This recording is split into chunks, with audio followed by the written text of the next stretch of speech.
नाच गीत है, थोड़ा ध्यान से सुनना और कमेंट में लिख के भेजना। चलो।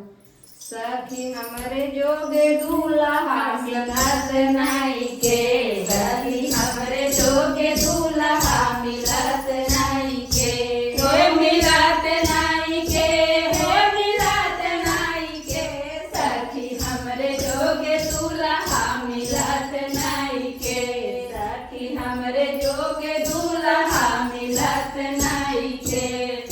पहली जवानी मोरे माथवा पे आए, पहली जवानी मोरे माथवा पे आए, माथवा पे आए, माथवा पे आए, पीठवा के भार साहब कैसे, सखी हमरे जोगे दूल्हा मिलत नाई के, सखी हमरे जोगे दूल्हा मिलत नाई के,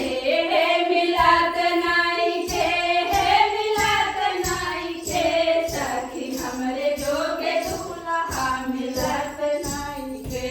सखी दूसरा जवानी मोरे हथवा पे आए, दूसरा जवानी मोरे हथवा पे आए, दूसरा जवानी हो हथवा पे आए, चूड़िया के भार साहब कैसे,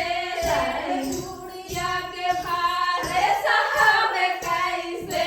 सखी हमरे जोगे दूल्हा मिलत नाई के, सखी हमरे जोगे दूल्हा मिलत नाई के, हे मिलत नाई के, हे मिलत